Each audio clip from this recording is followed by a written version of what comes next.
بلسما يمحو الأنين وسعادة للآخرين، ذا رحمة وفضيلة كالماس كالدر الثمين. كن في حياتك غيبة تروي الحنايا والحنين، ما أجمل الدنيا إذا عشنا بها متراحمين. صدري ويسر لي أمري واحلل عقدة من لساني يفقهوا قولي. فقد قال الله تعالى في كتابه الكريم: أعوذ بالله من الشيطان الرجيم، بسم الله الرحمن الرحيم. وإذ تأذن ربكم لئن شكرتم لأزيدنكم ولئن كفرتم إن عذابي لشديد. وقال أيضا: يا أيها الذين آمنوا اتقوا الله ولتنظر نفس ما قدمت لغد واتقوا الله إن الله خبير بما تعملون. Shadaqallahul adzim. Amma ba'du, fa ya ibadallah, usikum wa iyaya bittaqwallah faqad fazal muttaqun. Bapak yang sudah kami hormati, ibu-ibu jamaah pengajian yang saya hormati, mas-mas yang saya hormati juga, alhamdulillah, marilah kita bersyukur kepada Allah Subhanahu wa taala atas segala karunia nikmat yang Allah berikan. Mudah-mudahan dengan puji tasyukur kita, nikmat yang sudah Allah berikan menambah kebaikan. Allah berkenan memberi tambahan nikmat serta membimbing kita, menjauhkan kita dari perilaku yang bisa menyebabkan kita dicampakkan ke dalam neraka Allah Subhanahu wa taala. Salawat serta salam semoga Allah curahkan kepada keselamatan kita Nabi Muhammad sallallahu alaihi wasallam beserta keluarga beliau, para sahabat, tabi'in, tabi'in dan Allah yang istiqomah di pada beliau. Bapak Ibu jamaah yang dimuliakan oleh Allah, alhamdulillah kita kemarin bisa melaksanakan rangkaian ibadah di awal bulan Dzulhijjah yang disebut oleh Rasulullah amal sholih di 10 hari pertama bulan Dzulhijjah itu tidak tergantikan, bahkan tidak tergantikan dengan jihad, kecuali orang yang berjihad dengan harta dan jiwanya dan dia tidak kembali alias syahid. Doa kita semoga sekecil apapun amal yang kita laksanakan di 10 hari pertama kemarin diterima oleh Allah Subhanahu wa taala. Dan mudah-mudahan saum Arafah kita juga mendatangkan janji Allah diampunkannya dosa kita 1 tahun yang lalu dan 1 tahun yang akan datang. Insya Allah besok tanggal 18 atau tanggal 19 Juni bertepatan dengan tanggal 1 Muharram. Biasanya orang-orang menjadikan tahun baru itu sebagai momentum untuk muhasabah, momentum untuk membuat resolusi. Walaupun bagi seorang muslim muhasabah itu mestinya daily, harian, bukan tahunan. Tahunan itu sekali. Coba dengan sampai pada saat tanggal 8 Mei tahun 2023 sampai apa yang dilakukan seharian? Lupa. Maka sebaiknya muhasabah itu dilakukan harian, bukan tahunan. Tapi tidak apa. Ada satu firman Allah di dalam surat Al-Hasr ayat 18. Ya ayyuhalladzina amanu taqullaha wal tanzur nafsum ma qaddamat lighad. Wahai orang-orang yang beriman, bertakwalah kamu kepada Allah Subhanahu wa taala dan hendaklah setiap orang memperhatikan apa yang telah diperbuatnya untuk mempersiapkan diri hari yang akan datang. Kita mengevaluasi, kita bermuhasabah 1 tahun yang lalu untuk mempersiapkan tahun yang akan datang. Kita mengevaluasi, kita bermuhasabah tentang hidup kita untuk mempersiapkan kehidupan di alam barzakh dan kehidupan di alam akhirat. Hasibu qabla an tuhasab.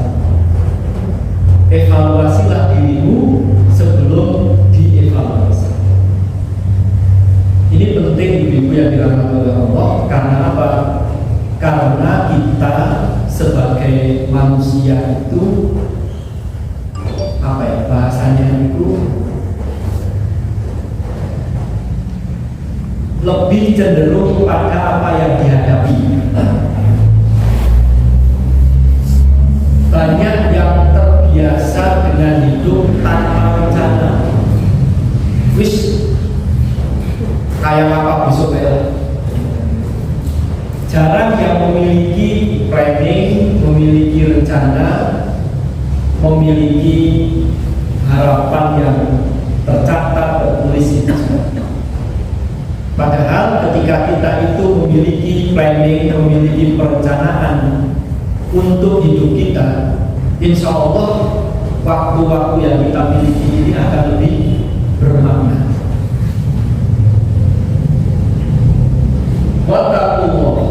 Setelah kita membuat perencanaan, membuat evaluasi, maka kita diperintahkan untuk wattaqullah, bertakwalah kepada Allah. Anak itu, anta itu, Allah fa'alim. Kita punya rencana, saudara kita punya rencana, pasangan hidup kita punya rencana, anak kita punya rencana, gitu. Tapi rencana yang akan terjadi adalah yang sesuai dengan kehendak Allah. Dan kita tidak pernah tahu apa yang Allah kehendaki atas hidup kita.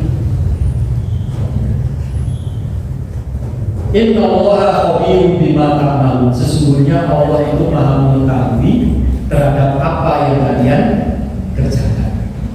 Bapak Ibu, saya akan memulai dari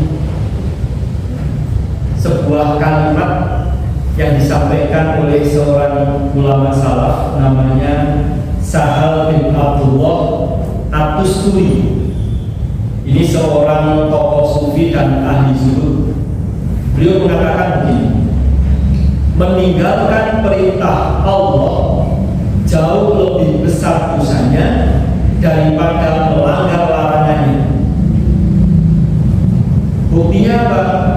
Buktinya ketika Adam alaihissalam melanggar larangan Allah dengan memakan buah khuldi di surga, ia diberi tobat oleh Allah. Sedangkan iblis saat meninggalkan perintah dengan tidak mau sujud kepada Adam alaihissalam, ia tidak diberi tobat. Dan ini dikuatkan oleh Al-Hafidz Allamah Ibnu Qayyim rahimahullah. Dia berkata, adalah benar dosanya meninggalkan perintah Allah lebih besar daripada dosa melanggar larangannya. Di antara lain alasan beliau adalah karena kalau orang melanggar larangan Allah itu biasanya karena kebutuhan. Nabi Adam makan buah khuldi mungkin karena butuh makan. Tapi kalau orang yang meninggalkan perintah Allah itu biasanya disebabkan karena kecongkaan, kesombongan. Padahal Allah Subhanahu wa taala melalui lisan Rasul sallallahu alaihi wasallam mengatakan la yaqulul jannata man kana fi qalbihi qala habatin min kibrin. Tidak akan masuk surga orang yang di hatinya ada sebesar biji zarah kibria atau kesombongan. Jadi hadirin yang dimuliakan oleh Allah, maka evaluasi pertama kita berdasarkan surat Al-Hasr ayat kita berbuat dosa itu biasa. Ya, kata Rasul, kullu bani Adam khata'un wa khairu khata'uhu at-tawwab. Menungso dosa itu biasa. Yang luar biasa adalah orang yang ketika melakukan dosa dia segera bertobat kepada Allah Subhanahu wa Ta'ala. Tapi jangan sampai kita menolak perintah Allah Subhanahu wa Ta'ala, karena orang yang menolak perintah Allah Subhanahu wa Ta'ala adalah indikator dia congkak, dia sombong. Dan orang yang congkak, orang yang sombong dalam bahasa tauhid disebut dengan al-munafiqin. Di dalam surat Al-Baqarah ayat 20 itu orang yang sombong itu dia tidak akan kembali. Artinya dia tidak akan bertobat. Ya, naudzubillah summa naudzubillah. Hadirin jamaah yang dimuliakan oleh Allah. Yang kedua, saya sering mengulang-ulang, kenapa ya kita itu di bulan Ramadan bisa qiyamul lail setiap hari? Kenapa ya kita itu di bulan Ramadan bisa puasa? Kenapa ya kita di bulan Ramadan itu bisa hafal Al-Quran bahkan lebih dari 1 kali? Bagaimana dengan selepas Ramadan? Apakah kita masih qiyamul lail setiap hari? Itu maka ya'malu muqiman sholihan. Ketika seseorang itu sangat ya, apalagi ulama, apalagi kiai menjadi masalah dipikir. Nah, sampai ya. Sementara ilmu tanpa amal kasyajaratu bila amal. Kita punya perencanaan, insya Allah kita akan punya amal yang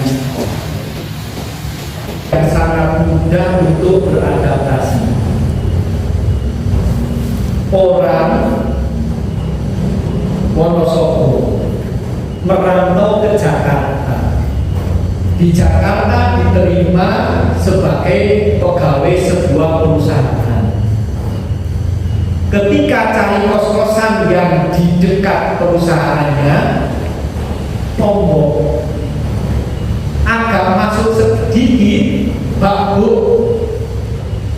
nek menduwe turahan di Sonabung, dia harus di pinggiran. Dan kosnya di pinggiran itu pintunya menghadap ke TPA, tempat pembuangan akhir. Yang kalau siang hari angin sembribit masuk ke rumahnya, bau sampah dan gangguan. Akhirnya dia ambil kos itu.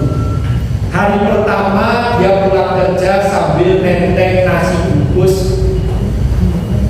Pas dibuka nasi bungkus sudah terbayar imamnya. Sedang akan menyuap yang pertama berhembus angin bau sampah. Dia tidak boleh makan.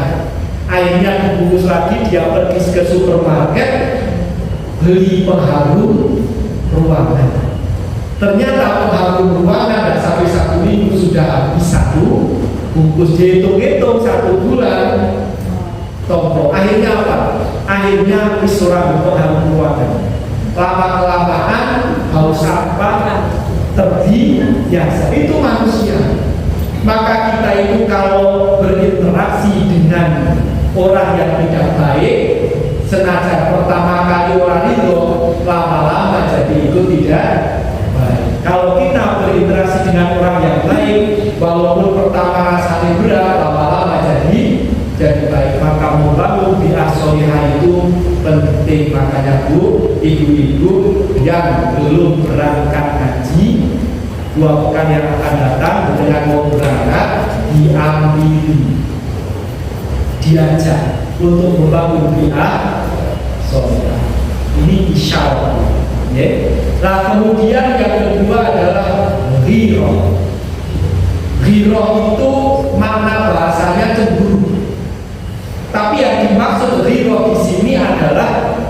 semangat yang membara. Kalau sudah memiliki ilmunya, sudah membuat planning perencanaan amal yang nyata, maka perlu hero, perlu semangat yang membara. Ya.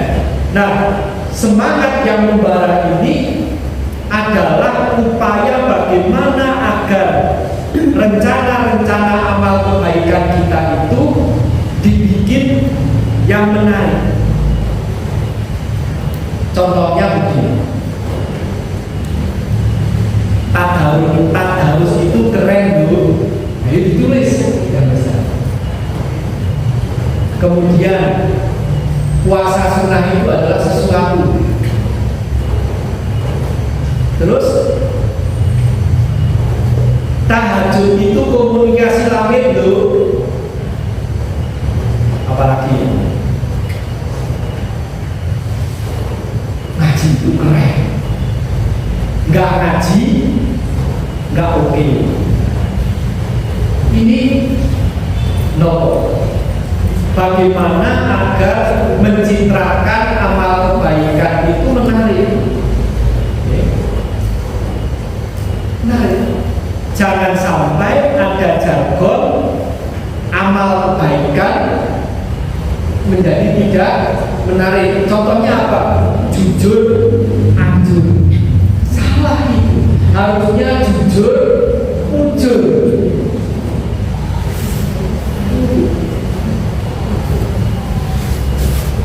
Kalau perlu di rumah itu disediakan kaleng, kemudian bawahnya ditulis hadis itu. Setiap pagi ada malaikat yang mendoakan orang yang bersedekah, ya Allah berikanlah keberkahan pada hartanya.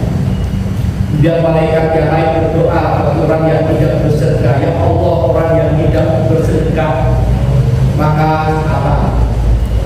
Ini cara-cara untuk membangun ghirah dalam hidup kita. Nah, selain itu jamaah dimuliakan oleh Allah, kira-kira ngiswawan butuhnya apa orang? Ya butuh. Kata orang masak kon gawe kewetan, orang mesti butuh.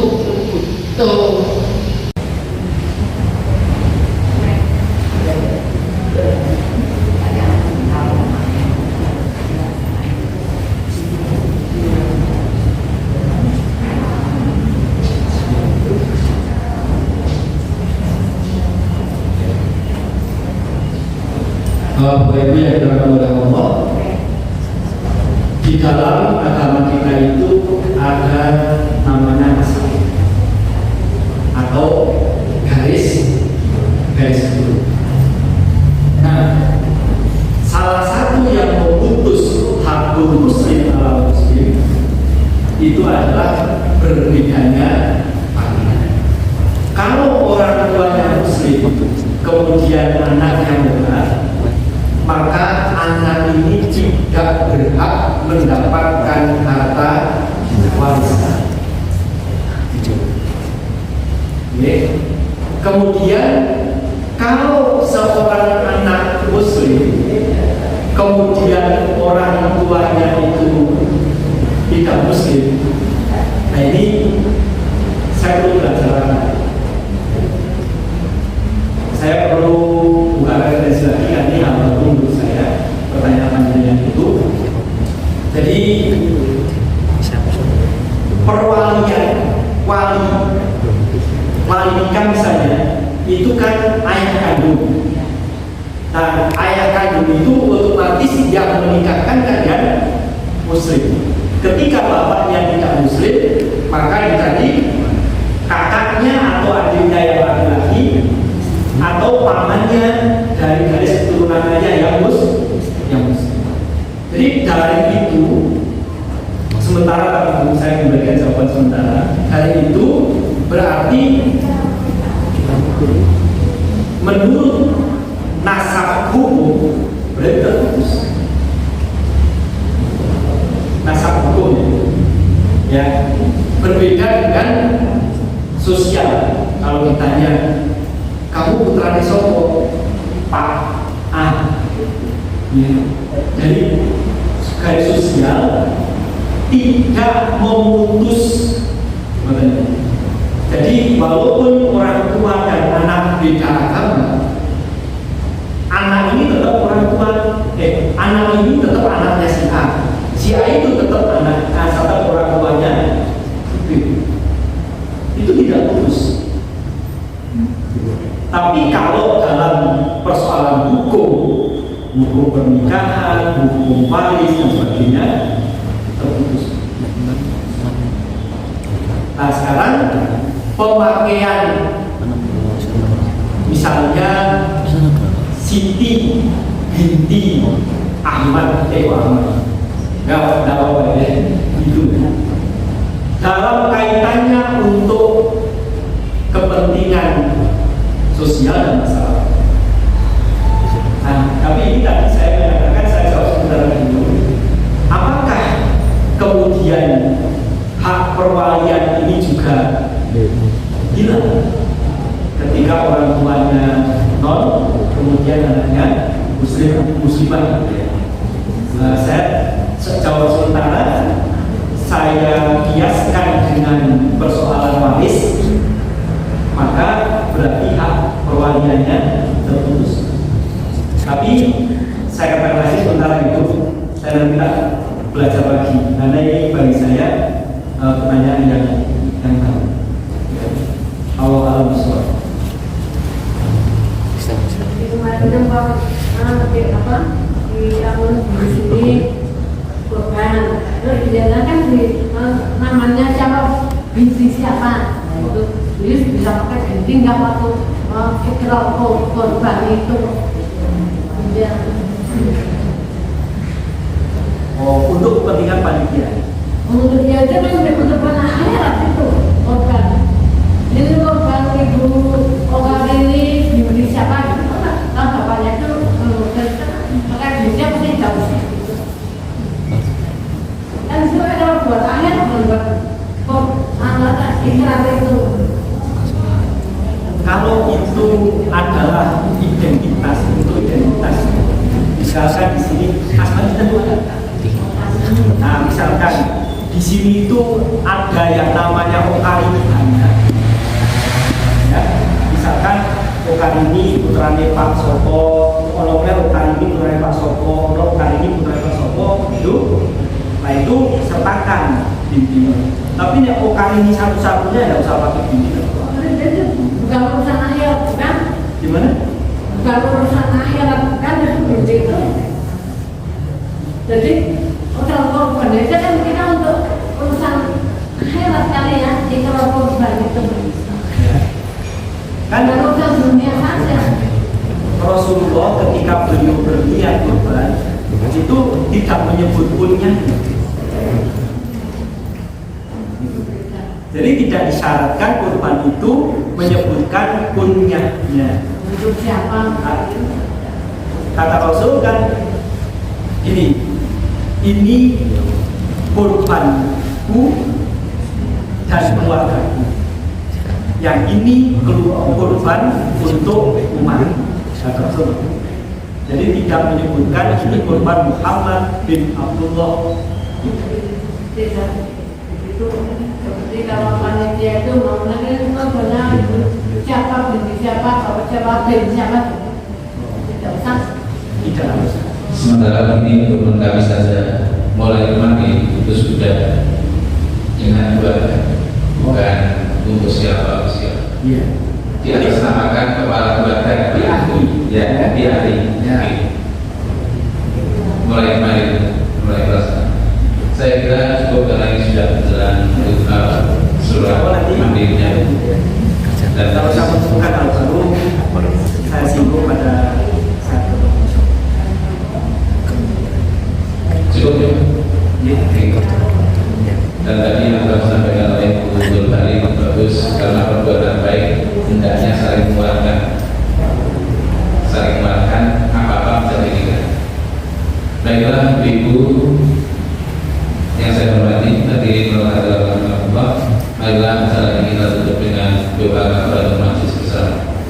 Bismillahirrahmanirrahim. Subhanallah wa bihamdihi, asyhadu an la ilaha illallah. alaihi wa sallam